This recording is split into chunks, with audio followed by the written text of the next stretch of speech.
What's up, ladies and gentlemen? How you doing, How brother? are you, baby? Doing Good to good? be here with you again. Likewise. Hey, man, I love the feedback and the feel after our last one, so it's great to do this again. Yeah. For those that don't know, my voice don't always sound like this, so hopefully you're okay with my Barry White-ish voice. But I do got a chai tea with some honey and lemon in it. So, Dr. G, I'm excited about this episode. Yeah, it's gonna be great. I think for me at least, I don't know unless it's asked, right? I think questions are the way that we learn. And I sure. think we have a guideline today that's going to outline the thoughts and the, when I say thoughts, it's the thing that you think about, but you don't want to say out loud because nobody haven't said it, but we all are dealing with it. Yeah. So you created some, give them the flow. What Well, we got? Talk to me. Everybody's got to start their fitness journey somewhere. And what I did was I created a top 10 list of common mistakes that people make when they start that fitness or wellness journey, however you want to refer to We it. all have. And the only way you figure these things out that they're mistakes is if you kind of go through it yourself. So I don't know how you started your fitness journey. I'd kind of like to hear about that, and then I'll let you know how I started mine. And I've made plenty of these mistakes along the way. Yeah. And I feel like the internet, although it's a great resource, also causes people to make a lot of these mistakes because as much good information as there's plenty of misinformation. Yeah, I love it. Well, to answer your question, I'm a lot older than some of y'all, right? So before Instagram and YouTube had all this access to see workouts, mine came from the Men's Health magazine, right? Yeah. There was no, YouTube to go look and see what Michael B. Jordan was doing. Right. So for me, I played basketball, and collegiately was the time where I started really wanting to get into being stronger. Sure. So true story, 3 sets of 10 of bench press, 3 sets of 10 of shoulder press, leg extensions and squats. I did that 4 days a week, 5 days a week, the same movement, the same weight. Right. And did I get stronger? Probably not. Did I get more defined? Probably not. But I didn't know no better. And for me, that created a mindset for me to be able to teach that moving forward. Yeah. You wanted to know how to be effective with your effort. You were willing to put in the effort. Absolutely. Which is good. Some people are willing to put in the effort, but sometimes it's working harder and not smarter. Absolutely. And we need to flip it on them. To think of what I was doing, I was a basketball player. And if you look, for those that are in the fitness space, I was a basketball player training more for physique, or I was training more for strength and power, but it wasn't an athletic movement. Bench press doesn't make me faster on the basketball Doesn't court. give you more explosiveness. No. So I should have been training for more strength and conditioning for explosiveness as a basketball player versus bench press. Yeah. How big and strong can you be? Yeah, right. So, again, you live and you learn. Sure. What about you? My experience was a little different. I grew up in Miami. I was not big or strong enough or athletic enough to play in some of those sports because I went to a very large high school with 4,500 kids. Oh, wow. And most of those kids were trying to get into D1 schools in Florida, like University of Florida or Miami. So sports wasn't something you did for fun, right? Like those people were really trying to get to the professional level. Me, I grew up in a household with unhealthy people. Okay. My mother, my father, and my brother were all obese growing up, and they all smoked, and they weren't living the healthiest of lifestyles, and I saw how it negatively impacted them. So at a very, very early age, I'm like, I don't want this in my life. Yeah. And what I'll say is, you can make that change or you can make that decision, and eventually you can make the change. My mom started working out 20 years ago or 25 years ago, and I feel like that has kept her alive and kept her healthy and kept her motivated. Good job, Mom. Yeah. Absolutely. Shout out right there. Shout out to Mom, right? Yeah. That's awesome, man. And, as we kind of guide into your questions, I'm giving perspective from you and I, but I want to let you know that's our journey, right? I've seen so many different journeys for people starting their own fitness aspect, and that's cool and that's great. So there's no wrong way of getting into this as long as you get into it. So, at the same time, the kind of like we talked about last week, right? The movements that they're doing and the pain that it causes. If you're doing something, whether you're at Mean Green or another gym, hopefully this is the foundation of you learning why your body's hurt, right? So again, I didn't know no better way that I was training, but now I know how to train appropriately, right? And it's the same thing for you. If we get into something that you don't know, it's the time to take that by the horns and move forward. Ask the right question. Absolutely. To the right people. That's it. Amen. So what we got? What you thinking? First one I got on the list, not having a basic understanding of appropriate nutrition before you start your journey. Yeah. So, and I'm not just talking about macros, I'm talking about micronutrients as well. A lot of people, sometimes my patients, don't even know what the information on the back of a box means. Absolutely. They don't know to flip it over. They don't know what the protein levels mean, or what's a high fat content, Yeah. or what's a good fat versus a bad fat, Yeah. or how much sodium is too much. And then that's just for general wellness. That doesn't go into, you know, what you want to do once you start weight training or just doing cardiovascular workouts. Yeah. You need to know what is important to put in your body before you do those things, or else the results are not going to be what you want them to be. Absolutely. So that's, I think, foundationally, I don't know what you'd put the percentage on. Some people say it's 50-50. Some people would lean even more to even 60 to 70% being what you're putting in your body versus the actual workouts you do. What do you think? Where would you put the percentage on what it is nutrition versus your actual workouts? Goodness. It's definitely more nutrition. Yeah. Right, than the physical aspect. So a lot of times when I get people that mean green, especially after they've been here for a while, they love working out or they understand they need to work out. So they'll do it.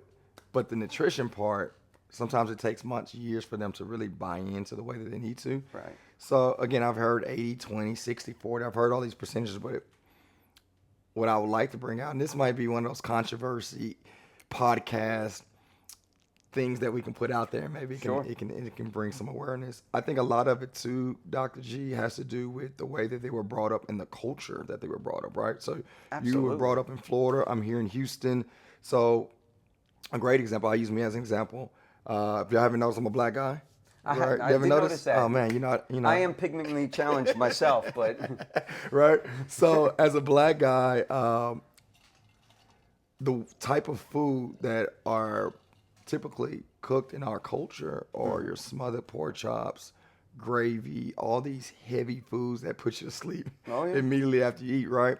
So growing up, as I think back to my mother or my father in the kitchen, I never ever, Dr. G, looked at the protein or the carbohydrates or the fats, right? I just ate the food, and I don't even know if they did as well, right? So culturally, I think depending on the type of culture you brought in, if your parent didn't teach you that, we're already behind that 8 ball. And you got to learn that for yourself. And I can't imagine if you would have brought that up to your mother or your father. I don't know your parents, but I know if you would have walked in and said, I don't think this has enough protein content, or this, please, come on. You better shut up, right? You're going to eat the food that we put in front of you. Absolutely. And that would have been the end of it. What's funny about it now, in my transformation programs, they want to ask me questions such as, hey, if I cook this, I'm making something up, smothered pork chops with gravy, how much calories are in that, or how much fat? And I don't know, because you have to literally break down the ingredient of how much gravy is, from this portion to what you put into here. And once you put it all together and mix it together, that's how you actually come up with it, right? So I think some of it has a lack of, I hate to use this word, but ignorance. Okay. Right? Because ignorance is not a bad word. Ignorant means you just don't understand or don't know. Okay. So going back to the question, what's the percentage? I'm curious on the culture that you're brought into, right? From Hispanic to Asian to whatever, right? Were you taught that at that age? Yeah. For my kids, they know we're teaching them about what they put into their body. For sure. So I think when they get older, the percentage of them understanding what they put in their body when it comes to nutrition will be better than us, hopefully. There's more sources for them to reach out to. Absolutely. I mean, you got kids that have phones with the internet when they're 8 or 9 years old and can look up just about anything. Yeah. We had to go through encyclopedias. Yeah, absolutely, right?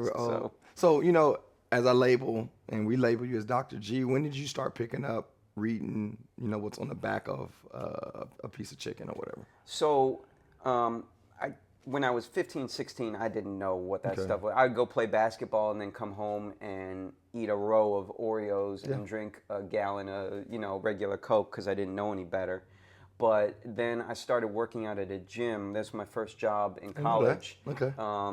Place called Gainesville Health and Fitness Center, which was a really highly regarded gym, Okay. they made us wear like ties to work Oh, the wow. floor there.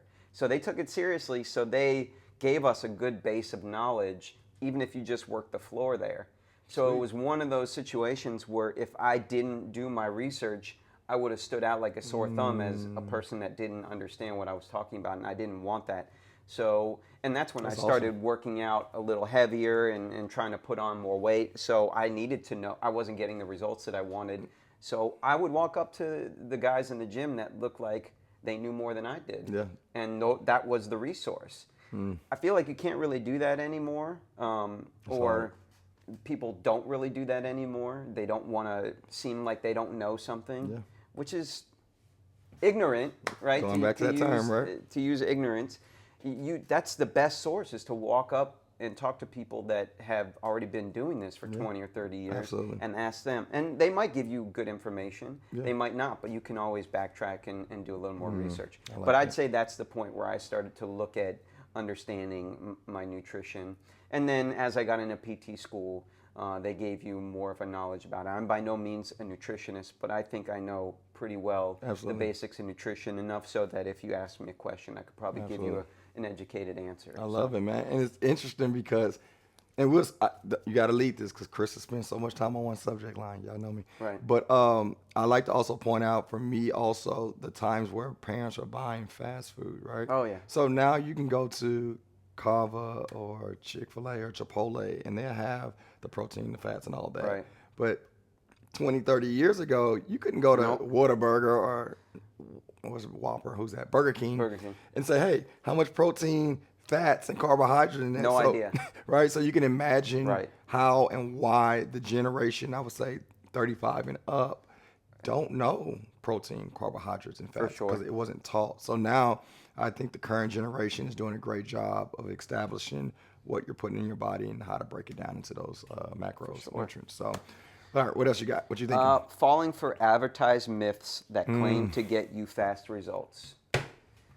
I don't know how many different ways I can say this. If it sounds too good to be true, usually it is. There is nothing that exists above hard work, dedication, and consistency that's going to get you towards the goals that you have. Yeah. It just doesn't exist. Yeah. We can make a whole different video on, some of the drugs that are out there now to get you towards those goals faster. But we're not going to get into that right now because we'd probably take 2 or 3 hours to talk about Ozempic. Yeah. And I'm sure you get asked about it now. Absolutely. But that's a whole other topic. But, these pills that say they will just decrease your belly fat, or will speed up your metabolism 100%, or increase your testosterone levels in an astronomical way without using a steroid or a growth hormone. Right. We know that's not really a possibility. So I just say, really do some good research and don't just look at reviews in terms of some of these products that are available, because you're going to get bombarded with it. And with Facebook ads, if you're having a conversation with somebody, those ads are probably just going to start popping up because they're always listening to us. They're always listening. So what are some of the top ones you've been asked about? Like, hey, does this product work? Or what do you think about me trying this? What's Top typical? ones I would say would be fat burners. I get a lot. Energy drinks. Oh, yeah. I get a lot. Those are probably the most popular two. But then you start getting more into the misconception of not understanding what the supplement is. Protein, right? Protein shakes. I see people are rushing to take a protein shake right after class because they think it's going to help them lose weight. It doesn't make sense, right? And we can break that down more in depth. But when to take protein shake, amino acids is another one. Right. Why do you take amino acids? Why do you not take amino acids, right? Omega-3s. Sure. Somebody can say, hey, I'm taking omega-3s because it's going to help me lose weight. How does omega-3 fish oil that's designed to help you with your joints make you lose weight? So a lot of it, again, goes to, I'm going to use the word again, ignorance. This is not going to be the title of this episode. It's not going to be called ignorance, right? Right. But those are the most popular, I would say, Dr. G. And I say this with supplements. Supplements are designed to supplement, right? There are a lot of things that you can do where you don't need supplementation if you're doing what you need to do, but maybe you're busy, you don't have time to cook, or Maybe it's hard. That's when you supplement, right? Now the marketing part is the key term I would love to talk about real Right. quick. Well, to kind of piggyback on that, I find it fascinating, especially with some of my older patients. I'm asking them about their protein intake, and like, oh, I take this protein shake that I got from Walmart. I get from here, and I was like, oh, can I see it? And then I look at it, and it says in big bold letters, protein. But then you flip it over, and there's 10 grams of protein, and there's like 22 grams of sugar in it. I already know. And like, they have bamboozled you into thinking that this is a good product for you just by putting protein in big bold letters. Or, some of the fat-free, or this is GMO-free, but it's got a whole bunch of palm seed oils and other things in it. Like, you really have to pay attention to some of those things. So I love marketing. yeah. I love advertisement. I'm in business, right? And I've studied this, over a decade and a half. And Dr. G, these guys that do what they do, they know their stuff. Oh, they're brilliant. $1 billion business, right? Coke, Diet Coke. What's the difference? One says Coke, one says Diet Coke. I'm going to ask you guys, is Diet Coke good for you? Probably not. But the word and the term diet makes it seem like it's better than the other one. Pepsi, Diet Pepsi. They're both owned by Pepsi, Sure. right? However, they don't care whether you buy the diet one or the regular one. No. They just want you to buy it, right? So placement in the grocery store is a huge thing, right? Where you're checking out. Have you noticed all the candy, all the tabloid magazines, all of that is right when you're exiting through the building? It's for a reason. They want impulse buys. All of it, right? All the stuff that you need is on the perimeter of the HEB. Everything in the middle is probably the processed stuff that you typically don't need. So the marketing term, here's a good example, Dr. G. My sister told me this a long time ago when I got into business. She said, television, do you know what that means? I was like, no. She said, it means to tell a vision. Okay. Right? So whatever they decide to show you constantly, it's for a reason. Have you noticed most paid programming is typically later at night? Typically, your older generation is up later at night. Who's making all those impulse buys between 10 p.m. to 2 a.m. when it's, hey, buy this power blender. It blends faster than the automatic blender, right? And then you look at your mom or your grandma, you're like, Mom or Grandma, why would you buy that? They're not marketing to you. No. They know they're marketing to your grandmother. These guys spend so much dollars into advertisement because, again, they want to tell a vision for you to buy. So my question for you, Dr. G, have you ran in your space? Have you, I don't want to go into medication because that's another whole thing. Yeah, right? Okay. But what have you seen where you've seen an advertising marketing scheme was presented, but it really had nothing to do with the product? It was more about you purchasing the product. Not because of what the product is, but for the sale of the product. Right. Have you ever ran into that? It's possible. Nothing's like immediately jumping to my head that I've thought of, but I have a feeling as we go through this, something might pop in, and if it does, we'll circle back to it. But nothing is popping into my head immediately on that. Man, in the fitness space, and I'm not trying to jump on any toes, but you have to think like you have people that are licensed, certified, bachelor's, master's degrees in, anatomy or physiology. Right. And you have some people that look like they train. Yeah. They get on Instagram and post it, and the credibility is two different things, right? So the person that really knows their stuff, maybe they don't know how to market on Instagram. So I'm gonna give you one, just something that pops out based on what you just said. This was probably like 6 months ago. I was walking through Target just doing some grocery shopping, and this kid walked up to me. Okay. And he looked like he was probably 15 or 16. And he said to me, hey, will you follow my YouTube channel? Okay. Or I don't remember what the platform was, but he said, I'm an influencer on this. Okay. And, I think I have a pretty good knowledge base and background.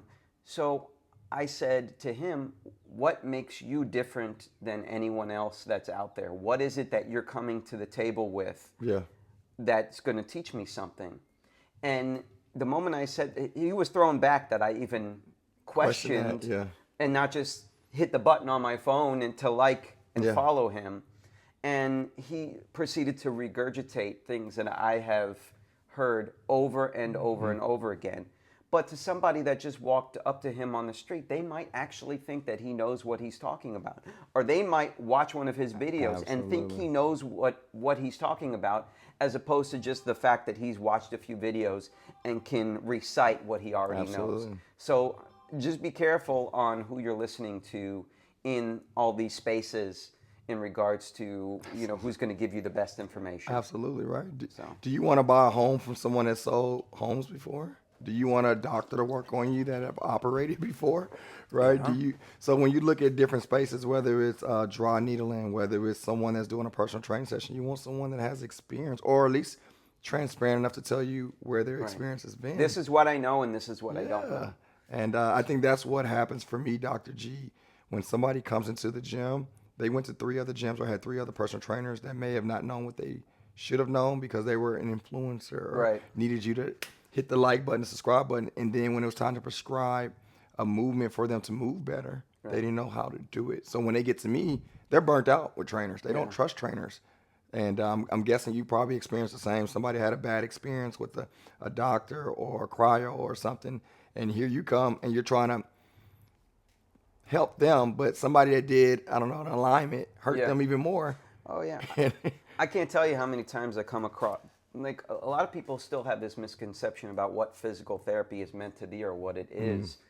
And a lot of their experiences, hey, I went to this clinic, there were 25 other patients there, I saw the PT for 5 to 10 minutes for the evaluation, and then they passed me over to a tech or a PTA who worked over the exercises with me, and that was their experience over and over and over again.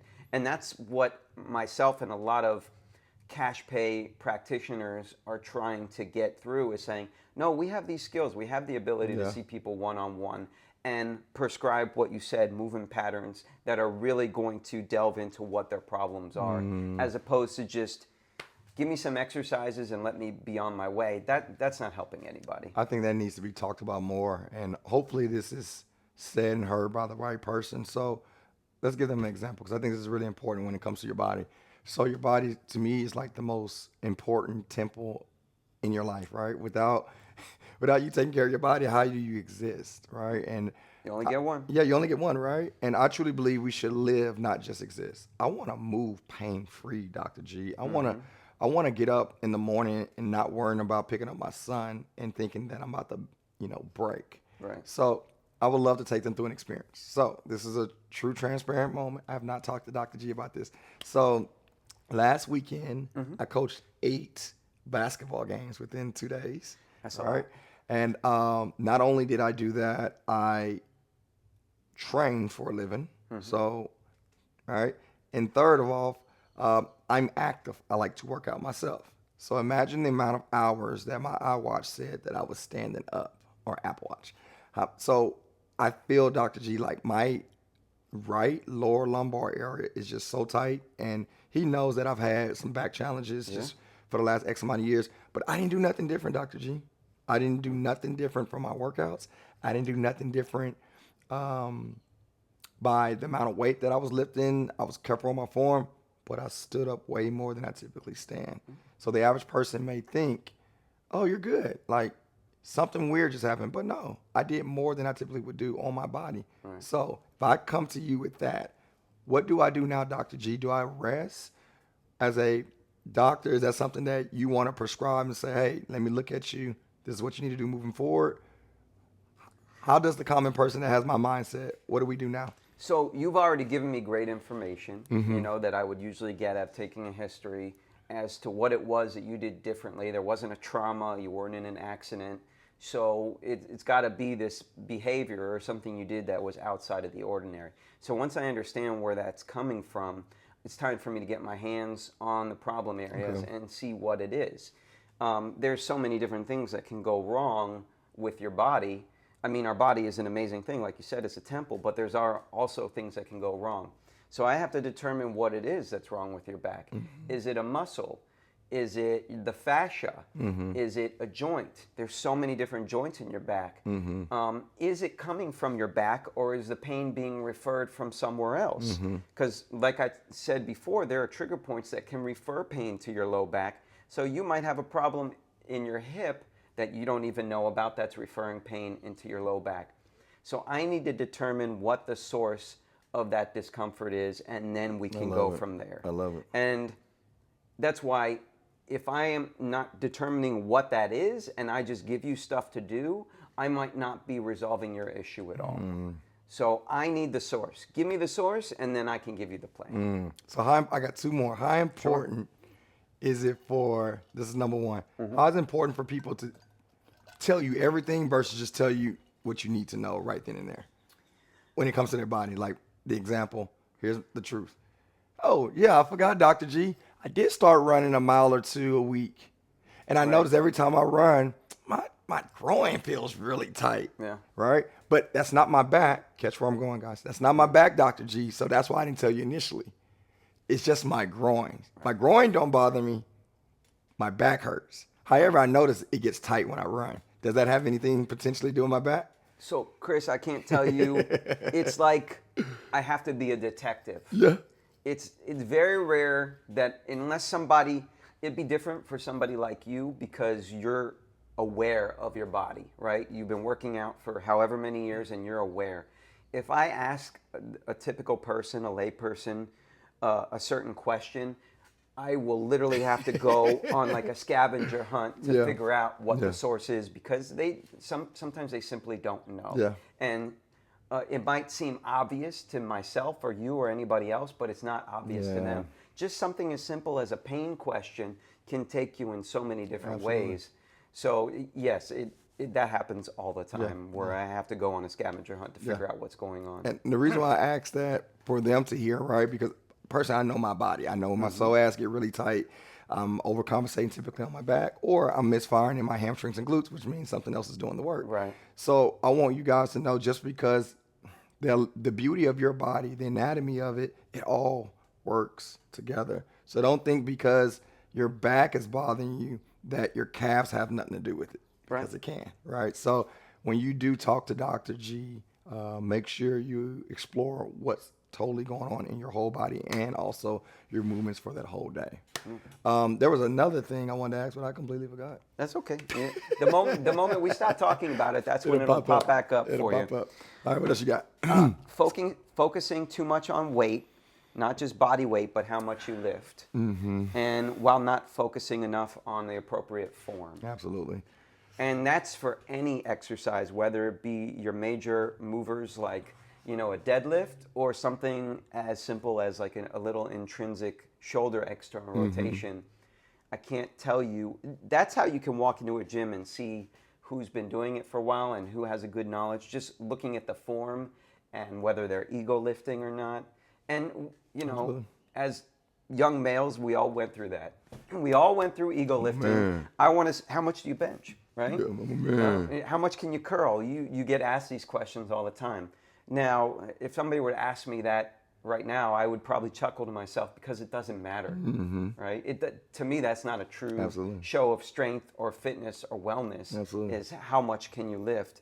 So, and I mean, the first part of that, what I was saying was people focusing too much on weight, as in their actual body weight, when if you're putting somebody on a program for wellness, it might not be as simple as how much weight are you losing, because they might be gaining muscle. So if all they're focused on is that number on the scale, that could be a recipe for disaster. Absolutely.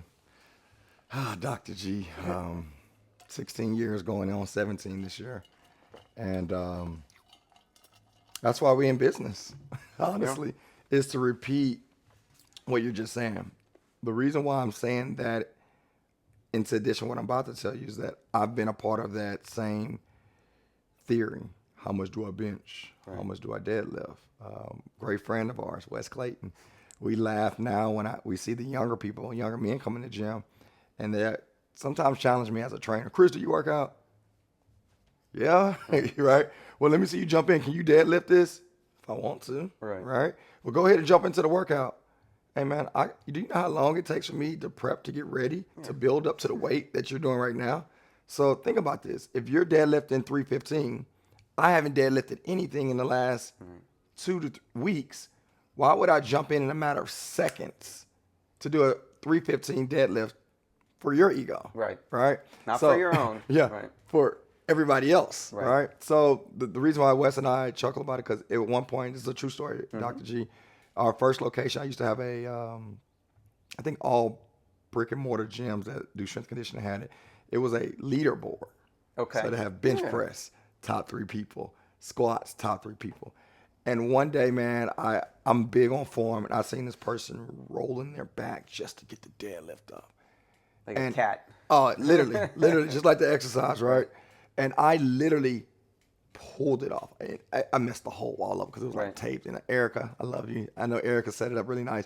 I pulled it out. I was like, this doesn't matter. Right. And now me and Wes joke about it as I bring his name up for the 4th time. My biggest concern when I wake up is I want to move in the morning. And my second, I say this jokingly on all podcasts when I have the opportunity, I want to look better naked. That's Okay. it. So for me, I think we all do. right, right. I don't think my wife ever looks at me. This is the clickbait for people. Right. I don't think my wife ever looks at me naked and say, "Ooh, Chris, you must have deadlift 450 pounds today." No. She might think in her head like, "Oh, you must be working out. Sure. You must be eating cleaner." Right. She's never gonna ask me, "What's your bench press today?" Right. So why do we do ourselves like that?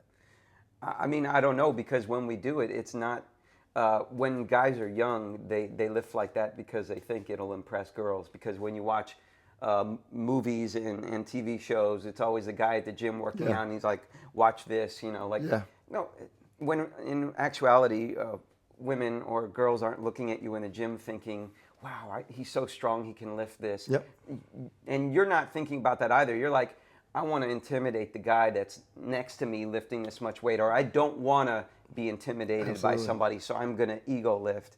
So yeah, it happens, but it's this song and dance that happens in big box gyms sometimes. Yeah. That as you grow older, you realize how ridiculous it is. It is, man. It's shout out to all the guys and girls that come to Mean Green. We have our competitive nature at the same time. That's a real thing. That's a real thing.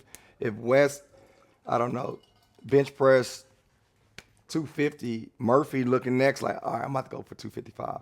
I'm not against challenging yourself. No. But you got to challenge yourself with proper form. Yep. Because at the end of the day, bad form creates injuries, right? Bad forms, okay, here's a good example.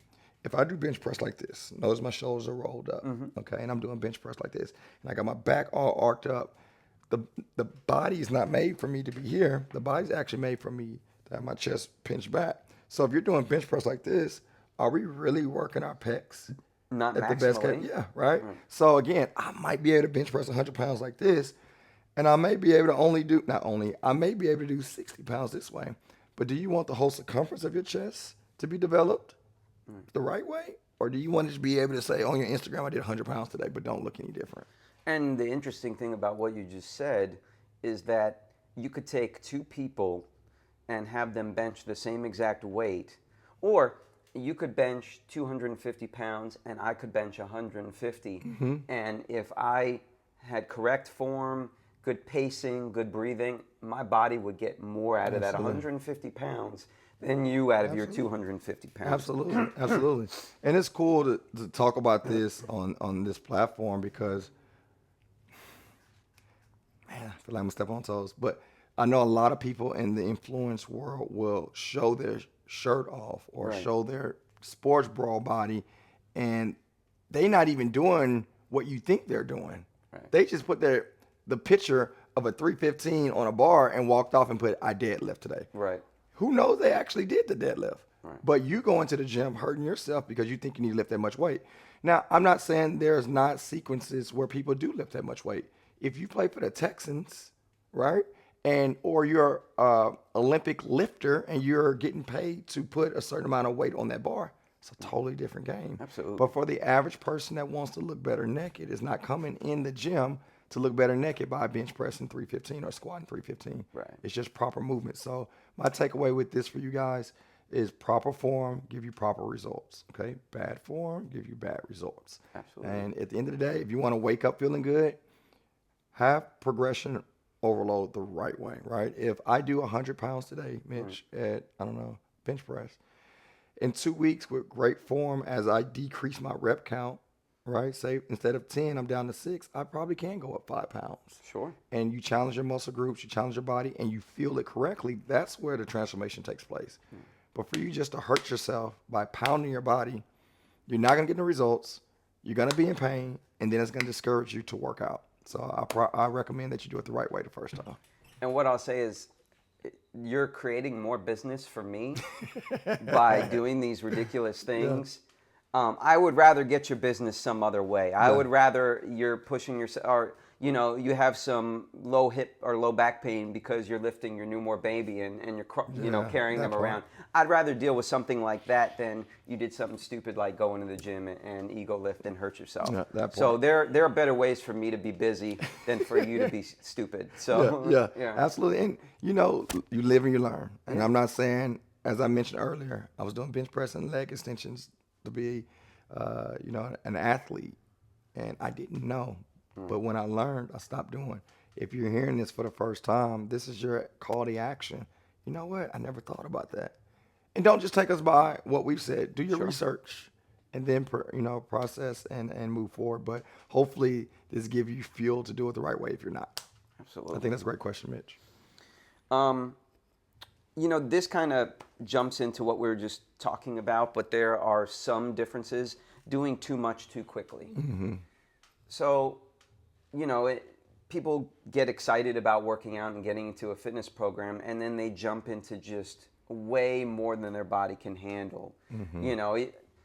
Like something like an explosive plyometric movement like box jumps. Mm-hmm. If you have been sitting on your couch for the last 9 months and walking to your fridge is the only thing you do, going right into doing a box jump probably isn't the best thing for you.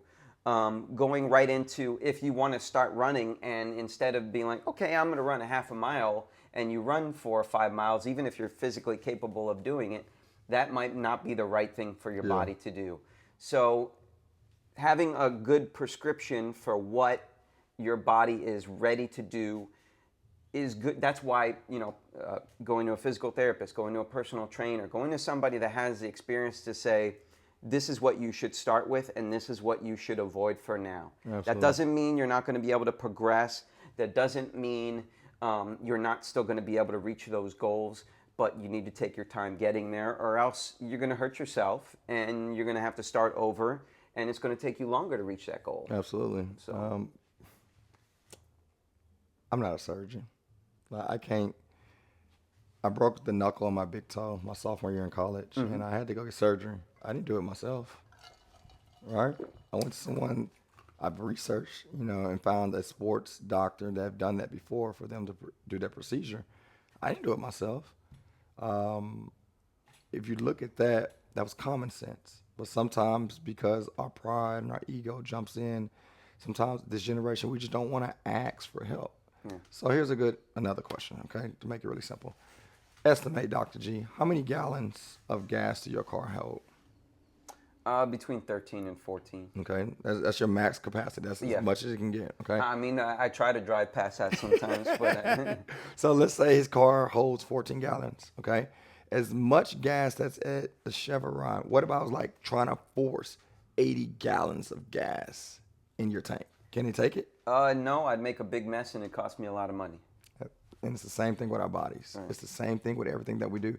A lot of times we have this go-getter attitude. You listen to some 50 Cent music, you ready to do it all, and you get to the gym, and you can only do so much. I don't care how much water is in the sea. You can't cover it all in one day, and it's okay.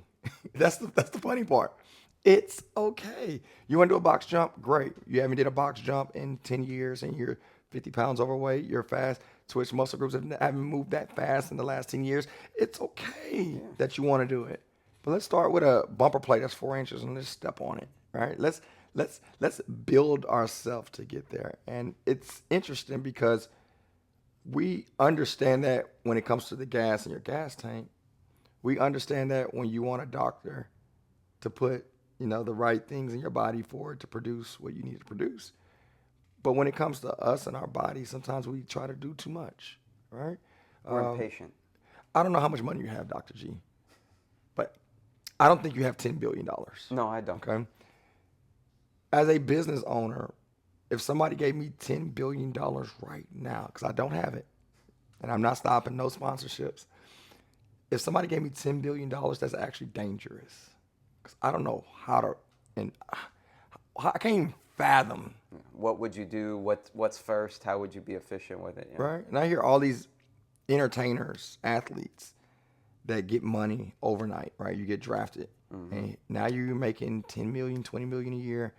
People are coming all over the place, ask you for money. People putting schemes on you. Like, are you really prepped for that? No. So my question to you is, are you okay with moving in abundance based upon what you can take at that moment? Like, I'm okay with God giving me what I can handle right now. I don't want everything because I can't handle everything. Yeah. If you're a mother without any kids, can you take 5 kids right now? No. Think about that. No. You got 5 6 months. You got 5 2-year terrible twos. Hey, you joke. There's some women that have quadruplets and quintuplets and all stuff. I can't fathom. No, my head is hurting just thinking about that. So my solution to the question, guys, is it's okay. Work towards it. It's gonna be okay. Don't overkill yourself, because at the end of the day, with the body can only take so much. For sure. Right? So if you don't, you're gonna injure yourself. You're gonna burn out, and especially with your body. I'm going so long on this question, but it's such a great question, Dr. G, because a lot of us look at workouts. For example, man, J.J. Watt was doing this. You're not J.J. Watt, number one. Number two, you're not eating what J.J. Watt eats. Right. Number three, you're probably not recovering the way that J.J. Watt recovers. For sure. You're just trying to do the workout that he does, which is going to injure you. So I'm so sorry. No, it's all good, man. I had a couple. I want to skip past this one because we kind of covered it. The next one I'll go with, and we kind of discuss this too, is the no pain, no gain nonsense. Things should not hurt when you're working out. And instructing your clients or my patients on proper form and getting them to understand that there's a big difference between pain and muscle burning. And some people don't understand that's a big difference. Absolutely. Like, you'll have them doing something and they'll say, oh, it hurts. And when you delve in a little bit deeper, no, it doesn't hurt. They're feeling the burn of the exercise. And that's a good thing. Yeah. But if I put somebody on an exercise and there's a sharp stabbing pain happening to them, you need to stop immediately. Unless you want to have to come see me and see me for a long period of time because you've done damage to your body. If something is hurting when you're working out, stop. It's not worth it. There's other ways that you can, figure out how to do that exercise. Don't work through pain. That's real. That's something from the 80s, a saying from the 80s, no pain, no gain, that just simply doesn't hold up anymore. You got to be smarter about it. Television, man. Yeah. Here's a commercial. Real men eat hungry meals. I remember that. Right? Like, I seen that it's a documentary called, it's on Netflix, but it's about vegans and how they feel their body to be athletes. And he was going in depth about how commercials were back in the day, from hungry men, real men eat hungry men, or billboards of people smoking cigarettes, all this stuff that used to be, right? So going to what you just said, no pain, no gain, does that actually make sense? No, not even a little bit. I prefer mind over matter. You don't mind, it don't matter, right. Okay? Right? If you can wrap your head around or not let your head get in the way of what you're doing, then you will progress. That makes sense, Dr. G. You got your knee, right? Think about this. You got your knee and you're doing lunges. Dr. G, push through that knee pain. It hurts. Right. Give me more. You're going to get stronger. What? Yeah. Then the next day I can't get out of bed without help. Knee swollen. It's all swollen up. My feet are purple and filled with fluid. Yeah, I mean, there are trainers like that. Yeah, unfortunately. There are trainers and physical therapists that are pushing people way past the point of where they need to be. Unfortunately. I've been at big box gyms where I've watched trainers push new clients to the point where they throw up, thinking that is somehow like a star on their chest that they were able to establish that. When all you've done is completely lose the trust of the person you're working with. Yeah, to each his own. Yeah. the way that I like to inspire. That's my position. It's to inspire and to empower, right? It's not to break people down. I am not a Marine like Sergeant. I'm not trying to break you down to build you up.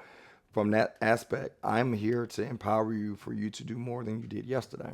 So with that being said, I think something you said was really interesting for people to really dive in and understand. There's a difference between burning in your muscle groups that you're working versus pain in your ligaments or in your kneecap, right? Let's use the lunge for an example. The lunge, for the way that I teach it, the support of your lunge, if you can imagine, the front leg is in a 90 degree and the back leg is kind of in a reverse 90 degree, right? Right.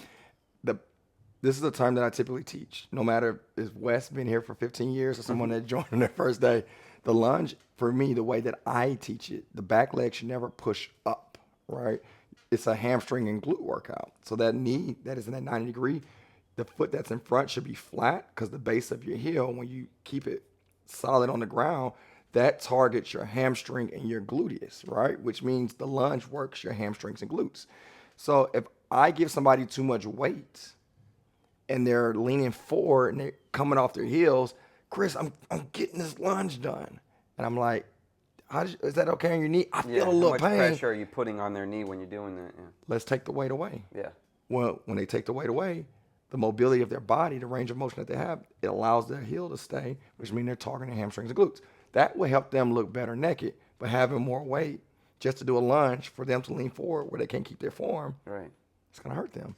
A perfect example in terms of what you just gave is how I would modify that for somebody. How many times are you at the gym or watching these fitness videos and people are doing walking lunges? And when they're doing the walking lunge, you're seeing their knees deviate from side to side because they're carrying 40-pound dumbbells with them when they're doing it. When if you just had some guidance, if you wanted, you might be able to do that 40-pound lunge, but if you just isolated to a single position instead of doing that walking lunge, that might benefit for you. Or let's take the 40 out of your hands and give you a 20 instead if you want to do that isolated or the walking lunge. Absolutely. You need somebody to be able to look at your form and say, okay, we can do better with this. This is too much weight. It's too much movement. And that's how you would alter it in order to protect them from themselves, so to speak. That's it. Because at the end of the day, Dr. G, I don't think nobody signs up for a gym or a trainer to hurt themselves. No. You should be paying a premium number for a premium service. You shouldn't have to worry is what they're bringing to the table something that's going to harm me, right? So when you're doing that, and shout out to every coach that takes weight from a person that they train for the better of their body, right? I'm a big advocate. Like I ask people to encourage people to put more weight on the bar when I've seen that they can control it for the last couple of weeks. Hey, let's put 5 more pounds. But I'm that same guy that says, hey, I don't care how much weight you have. Let's just do your body weight because I'd rather a painless Dr. G in the morning versus a Dr. G with pain. Because truthful story, the less pain he has coming to my gym, the longer he's going to stay. Absolutely. Y'all The hear me? more I could push myself to reach the goals. Because if I do something stupid with that walking lunge with too much weight, and that takes me out of the gym for 6 weeks or 8 weeks, I'm starting from scratch again. That's it, man. I teach this a lot, Dr. G. True tempo gets you stronger, okay? Momentum doesn't. So if you're just doing a lunge out of momentum, you're just great. You might have made, to the 50 feet yard line, right? 50 feet yard line, that don't make sense. To the 50-foot line, right? But did you control your body weight to get there, right? So focus on tempo, focus on control. That's actually how your body looks better and gets stronger. Nice. So, I love that Naked, question. as you said. Naked. That might be the topic right there. That might be it right How to there. look better naked in the morning. This is a huge one from me as a physical therapist. Ignoring intrinsic muscles versus major muscle groups. A moment ago, Chris was talking about jumping in if somebody was kind of challenging him to do a deadlift. But you have all these little small, I'm saying intrinsic, we're just saying little small muscles that are there to protect you. Yeah, man. But if you are not warming them up before you do these major groupings, that's how you're going to injure yourself. Yeah. And I find beginners to working out are so focused on these major movers like your quads and your chest that they're not focused on the rotator cuff muscles, and they're not focused on your little hip rotator muscles, or the little muscles in your back that kind of stabilize you. They're not prepared for those things, and then they jump into this heavy lifting, and that's how they hurt themselves.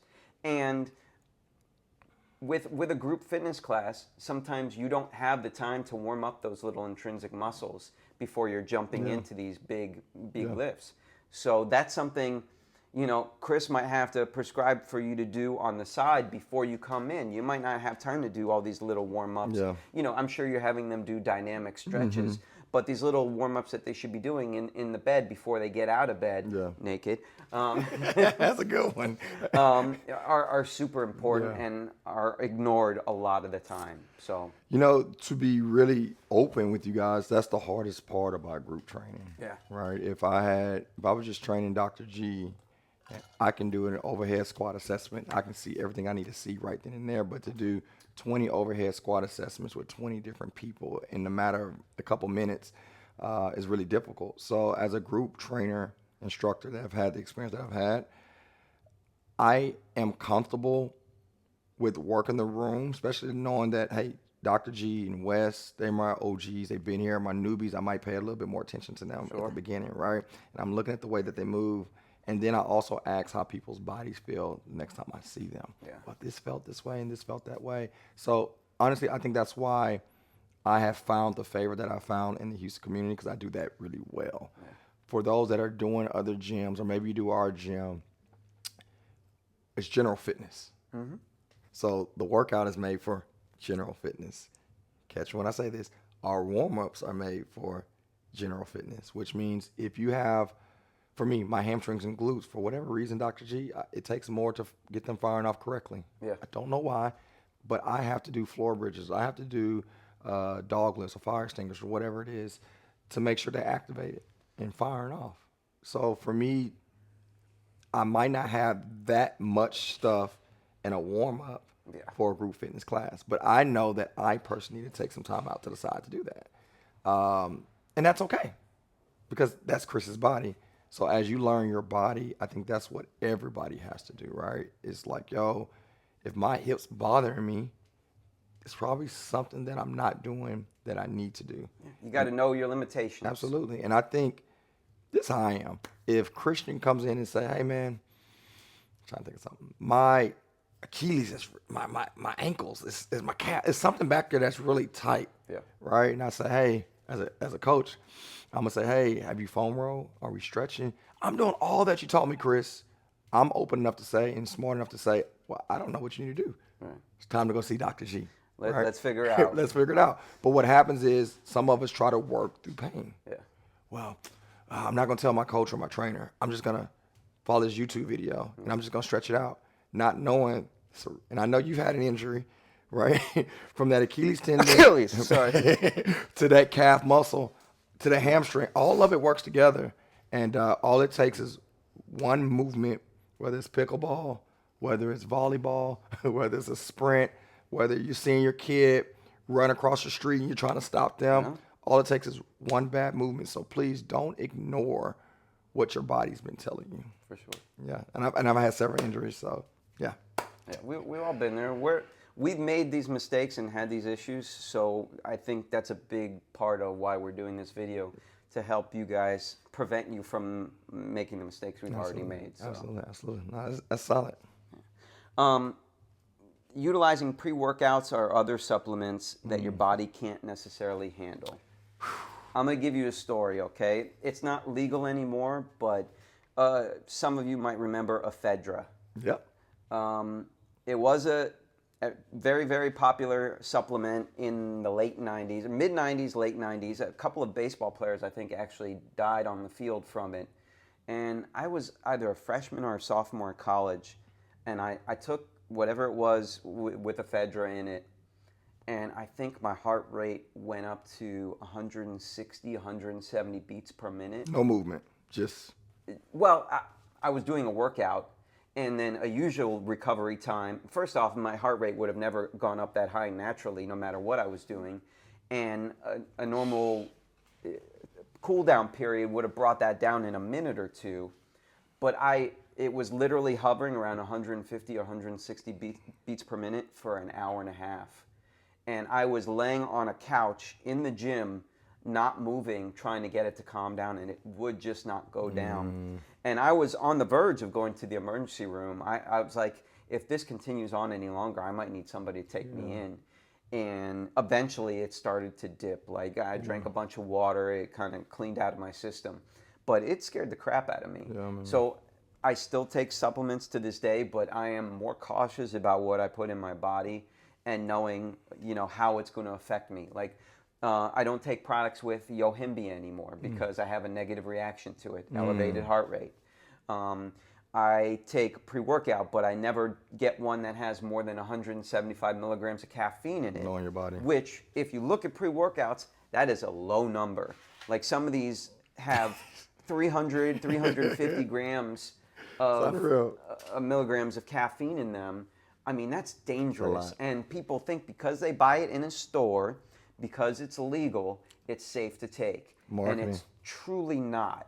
Marketing. So if you're starting your fitness journey and you want to get on some supplements, don't just go to Vitamin Shop or GNC and assume they're going to put you on the right track. Their job is to sell you something. Their job is not to keep you safe. Yeah. So keep that in mind. Absolutely. And, shout out to every GNC and supplement company that exists, but understand that the person that typically owns, I say it this way, the GNC company that owns the company probably knows supplements like the back of their hand, every single product, but that person's probably not working in the store. No, they're not. Probably just hired the college kid that's looking for some hours to get an hourly pay. Right. So they're maybe on commission or whatever it may be. So to his point, ask the right questions, do your own research. A family friend of ours died by taking, I don't know, was it a Red Bull? It was something that elevated the heart rate. Right. Hydrocut, what was that called? Crap. That Red Line was screwing people up for a while, too. Yeah, man. And, for me, Dr. G, it's interesting. If we're going to take something to get our heart rate up, what happens when your heart rate gets up? If you do a burpee, 10 burpees, and that typically gets you to close to your peak heart rate, max heart rate. If that gets you to 160 to 170 by just doing 10 burpees, what happens if you do 10 burpees and you just drunk a Red Bull? Like, you're telling your heart to do more than it should be doing. And some people don't even understand that there is a max allowable heart rate. There is a suggested number. It's 220 minus your age.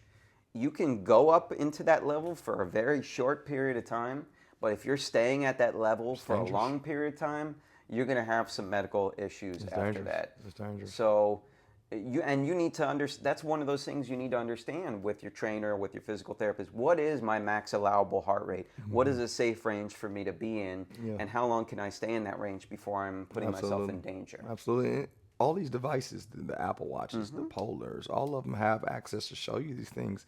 And, at Mean Green, we try our best to educate, too, because your peak heart rate, your max heart rate, a lot of people are here for weight loss, right? Yeah. That's not where you burn most your body fat. It's actually between 120 to 140. So your peak, it's good to hit your peak here and there, but it's designed for your heart to get stronger, but it's not designed for you to be at peak for 70, 80 minutes of a workout every day. No, like the way I train, we might lift heavy to get your heart rate up. But listen, if you do a deadlift that's heavy, 10 reps, and say it gets you to 160, 170, how long, I'm going to ask you this question, how long does it take you to do 3 deadlifts? Time. 3 sets or? Just 3 reps. 3 reps on a deadlift.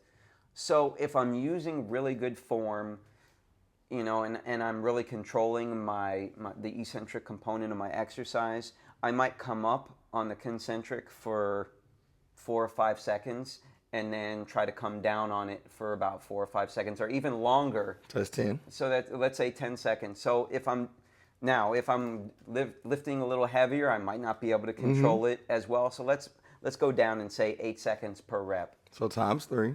So we're at 24 seconds. 24, 25 seconds. Right. Now his heart rate's here. Yeah. Right? As his heart rate gets up to 160, 170, he actually is going to be burning more of his body fat as he's resting. Not as he's working. And I think the conceptions, music, whatever it is, it teaches us you got to be grinding and you got to be so hard. No, get your heart rate up, and as it's controlling as you're resting. And then once it gets under like 120, 110 and you're texting because you're bored, it's time to lift again. Yeah. And again, everybody has their own way of training and their own philosophies. I just truly believe that put your heart and your body in a position to win. Talk test is a good example. If somebody can walk and talk at the same time, their heart rate's probably not that elevated. Right.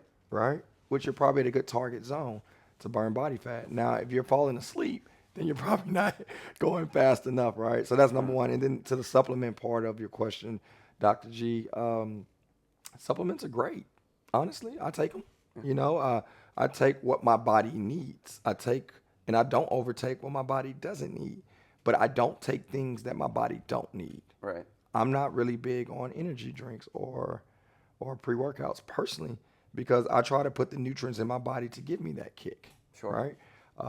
I drink a chai tea latte, right? But I know enough, if I drink a chai tea latte, I shouldn't go drink a no-co drink right behind this. Yeah. Right? So just knowing what your body needs and also knowing what you're putting in your body is huge. I can link the last couple. They all kind of play into what we were just talking about. So, and I know we've been at it for a while, and we're having a good one. Yeah, I know we both got some time restraints on this, so I'm gonna jump into the last few so that we can kind of link them all together. The last three that I put, and there was a bonus one in there, not giving enough recovery time to a muscle group. That's not just during a session, but also in between sessions.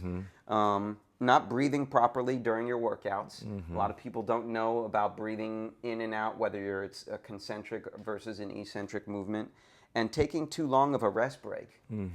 I mean, come on, guys. How many gyms do you walk into and I've seen guys or people camped out on a machine for 15 minutes. And we waiting.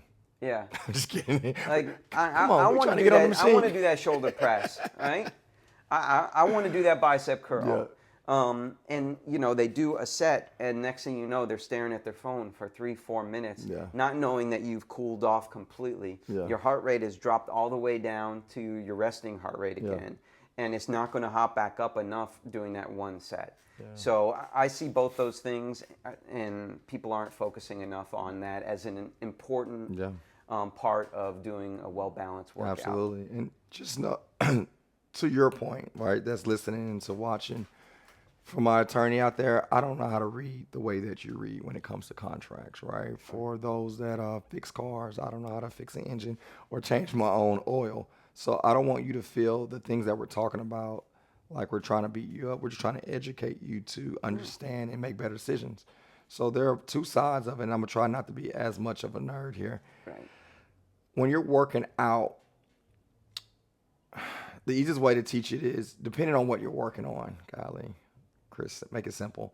Okay, so there are 5 stages from what I've studied, right? You have power, which is going to be your 2 to 3 reps. You have maximum strength, which is going to be your 5 to 6. Hypertrophic training, which is going to be your 8 to 12 reps. Then you have endurance, and you have stabilization and balance, right? So if you're working on, my favorite is the hypertrophic training, right? That's your 3 to 4 sets, 10 to 12, 14 reps, right? Okay. So if I do 10 reps and I'm doing 3 sets, after my 7th, 8th rep, it should be pretty challenging. Yeah. Once I finish my 10th rep, I should not be able to lift again in the next 10 seconds. Right. If you actually went to true failure. Correct. And the reason why is because your muscles need recovery. Right. There's no way that you're getting proper lifts without your muscle groups having enough recovery. Right. So if I do my 10th rep, say a minute or two, I'm ready to go, then I can jump back into it again. But what you don't want is to spend all that time, we're talking bench press, getting your pecs ready and your traps and your lats and your triceps all firing off, and then you take 10 minutes in between your Instagram posts, and then you're cold again, and then you expect for your muscle groups to be firing off correctly. And then you're also increasing your risk for injury if you're taking too long of a rest period. Absolutely. Because you've undone all the good work you did of warming those muscles up. That's it. And what you were saying about hitting those rep ranges, when he's giving you these rep ranges, you should be at failure at the end of that. And failure is the point at which resistance cannot be moved. Yeah. You cannot trick your body into what real failure is. Right? That's a good point. I like that. That's why I don't generally, when I'm working with, I did this with personal training, and I also do it with, as a physical therapist, I don't necessarily provide somebody with the repetition range. Just let them go. I just let them go, and I'm watching their form to see when they're getting close to failure. Because if I say 12, get to 10 or 11, and it's a struggle. But sometimes if I didn't give them a rep range, they get to 15 or 16, and they could have done more. That's real. So we're hacking it. You know what I mean? You can kind of try to cheat your body, but your body knows when you're putting in the max effort and hitting that rep range that you need to and hitting that failure. Crucial, man. So. Super important. And then on the flip side, right, when you finish your workout, recovery, I don't believe, to each his own, I don't believe if I had a kick butt, hammy, and glute workout, I don't think we should be doing hammy and glutes the next day. Nope. Right? And the reason why, my personal and from what I've studied and learned, when your hamstring muscle, right, says here, when you work it, the fibers of it actually break. Little bitty breaks. Micro tears right? in your muscles. So for them to grow, they need to rest and recover. Well, how do you recover? Well, part of it is giving it fuel, the protein. Yeah. When you give it the protein, it rebuilds and becomes back stronger. And then as you rest, it rests together and it grows and gets bigger and stronger. But what happens if you do your glute and you got all these little tears, and then you do your glute again, but it never got the feel and it never got to recover, and then you wonder, why did you pull a glute? Is that a glute muscle? Can you pull your glute gluteus muscle? maximus. Can you pull it? You can pull Somebody it. actually came in and said, I pulled my butt. Yeah. I pulled my butt. All right. So if you don't want to pull your butt, right, that's why it's important to rest and recover. So for me, depending on the individual, I like to say 24 to 48 hours, depending on the type of workload that you put on and what can you do in that minute. If you say, hey, I'm really sore, I love recovery boots. Right. I love stretching. I love ice plunge tubs, which I think I'm going to do an ice plunge tub recovery. But I hear sometimes people say, hey, man, I'm going to go get in a hot tub for my recovery. And it's like, that's not, the hot tub is good, but is it made for your recovery for you between your workouts? But that may be another podcast for another day. Absolutely. The last thing I was going to say about, the whole giving your body time to heal is based on your fitness level, based on your nutrition, based on your rest, getting enough rest, based on your sleep. Not just resting, taking time off from the gym, but your sleep patterns is going to alter how much time you need before you can work on that different muscle group. That's big. So, somebody at a fitness level like you might be able to hit a muscle group that you hit, 48 hours ago, when somebody at a low fitness level, it might take them a full week to recover from that because they're not giving their bodies, or they don't have the natural testosterone levels that you do, or they might not have the sleep patterns that you do. It might take them a lot longer to recover. So keep that in mind. It's not just this 48-hour window. It depends on the person. Absolutely. That's the point of what I'm trying to make. That's huge, Dr. G.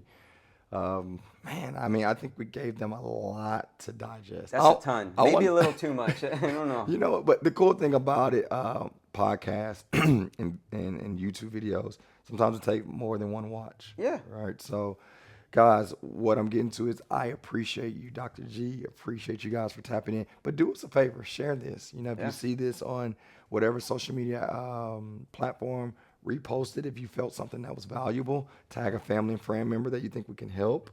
And do me a personal favor, man. Connect with Dr. G, man. Heart of gold, right? I know you can already tell, but heart of gold, and a person that really wants to help people see a perspective of their body that they should see, which is healthy, wealthy, and wise, right? I speak just volume of high greatness for you, man. And I appreciate it. I'm going to crawl under the with table because I'm getting a little red right now, but I appreciate it. Sometimes you need that, man. Yeah. And I appreciate you taking I know how busy you are, so taking the time out today to do this, I think is awesome. Absolutely. And I think we had such a good response to our first video that I'd love to do this more consistently. Yeah, it's coming. Because although we don't, I don't want to call it a yin and a yang because I think we see things pretty similarly, but we also have a very different perspective on how to deal with things. And I think that's cool because it gives other people the opportunity to see two sides of the coin. So. Absolutely. I think it's cool to see the scrubs and the t-shirt, right? Yeah. And today's topic was more like we see every single thing together. But it's going to be times where we potentially have a show where you have a perspective and I have a perspective, which would be cool to see. And there's no right or wrong, right? There's several ways to find success. But Dr. G, man, I appreciate you, man. Keep pushing. I keep pushing. And we see you guys soon. All right. I appreciate you, Y'all Chris. take care. All right, brother. Take yes, it sir. easy, man.